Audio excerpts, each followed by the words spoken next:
नमस्कार दोस्तों, मैं कोमल आप सभी का स्वागत करती हूँ। भारत का एक ऐसा साम्राज्य जिसका डंका आज के श्रीलंका, मलेशिया और थाईलैंड तक बजता है, पर आज अपने ही देश में हम कहीं ना कहीं उसे भूल चुके हैं। कौन सा था वो साम्राज्य, आज हम आपको बताएंगे। दोस्तों, भारत में राजा विक्रमदत्त के गुप्त वंश और राजा हर्ष के पुष्पभूतीय वंश के बाद जो साम्राज्य इंडियन सब कॉन्टिनेंट में सबसे आगे बढ़ा और जिसकी ताकत और सीमाएं तेजी से आगे बढ़ी, वो था दक्षिण भारत का चोल वंश। लेकिन कहते हैं ना, जिस तरह तारों के झुंड में सबसे ज़्यादा चमकता है चांद, उस तरह चोल वंश का सुनहरा पन्ना लिखा राजराज चोला और उनके बेटे राजेंद्र चोला ने। साल 985 में राजा बने राजराज चोला।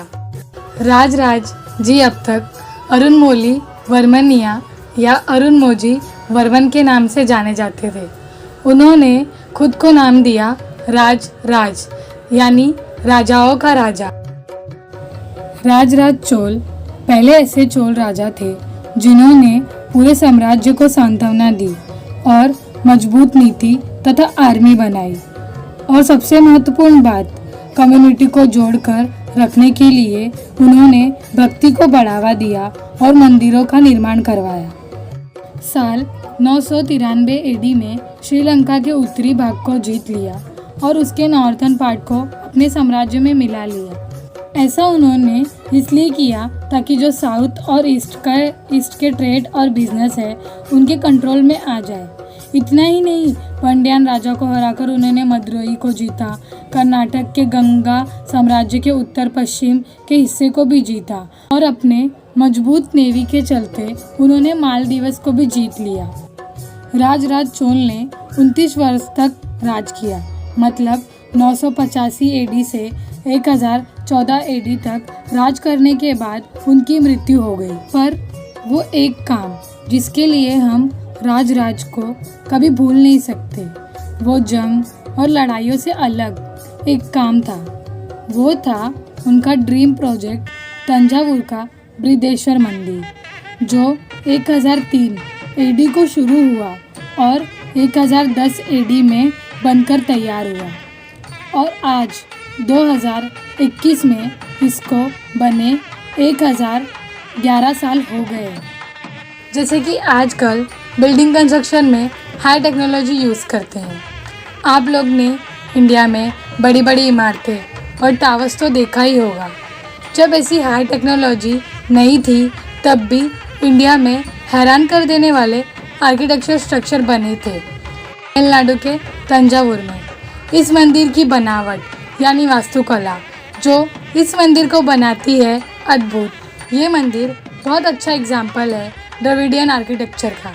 इस मंदिर को बनाया था राजराज चोला ने। ये मंदिर 1,30,000 टन ग्रेनाइट से बना है और इसकी हाइट 216 फीट है।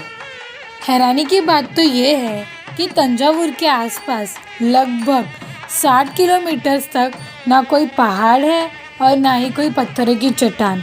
इतने बड़े और भारी पत्थर आए कहाँ से हैं? कहते हैं कि इन पत्थरों को 3000 हाथियों की मदद से मीलों दूर से ये पत्थर यहाँ लाए गए थे। यहाँ की वास्तुकला या आर्किटेक्चर इंटरलॉक या पजल टेक्निक पर बना है। अब आप कंफ्यूज मत होइए, मैं बताती हूँ आपको। पजल टेक्निक्स का मतलब है एक पत्थर को दूसरे पत्थर पर जमाना, वो भी बिना सीमेंट या प्लास्टर के। इसका मतलब ये कि दो पत्थरों के बीच कुछ भी नहीं होता है। देखा जाए तो कई पुराने मॉन्यूमेंट्स या स्मारक जैसे कि लंदन का बिग बैन और इटाली का लीनिंग टावर समय के साथ टिल्ट या कहे तो झुकते जा रहा है, लेकिन 1000 साल बाद भी बृहदेश्वर मंदिर एकदम सीधा है। इसका कारण है कि मंदिर का पजल या इंटरलॉक टेक्निक्स।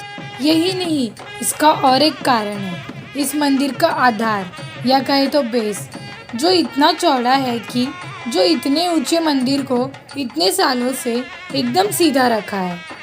एक और ज़रूरी बात ये भी है कि इसे बिना नींव खोदे बनाया गया है, मतलब प्लेन ज़मीन पर। क्या बात है, मान गए। क्या कमाल का आर्किटेक्चर है यहाँ का। इस मंदिर के सबसे ऊपर रखा पत्थर, जिसे कुंभम कहते हैं, 81 टन, जिसका मतलब है 81,000 किलो के करीब का एक पत्थर। इतना भारी पत्थर इसके ऊपर रखा कैसे होगा। जब उस जमाने में क्रेन वगैरह नहीं थी तो इस कुंभम को ऊपर कैसे पहुंचाया गया होगा। तो मैं आपको बताती हूँ। इस पत्थर को ऊपर पहुंचाने के लिए 6 किलोमीटर का लंबा रैंप बनाया था। हाथी, घोड़ों, बैल और मजदूरों ने मिलकर इस पत्थर को ऊपर तक पहुंचाया था। ये जानकर तो मैं भी शॉक्ड हूँ। इस जगह की और एक चौंका देने वाली चीज़ है बुल या सांड, हमारे शंकर भगवान जी की शान, सवारी नंदी। इन्हें भी एक ही पत्थर से क्रेव करके बनाया गया है।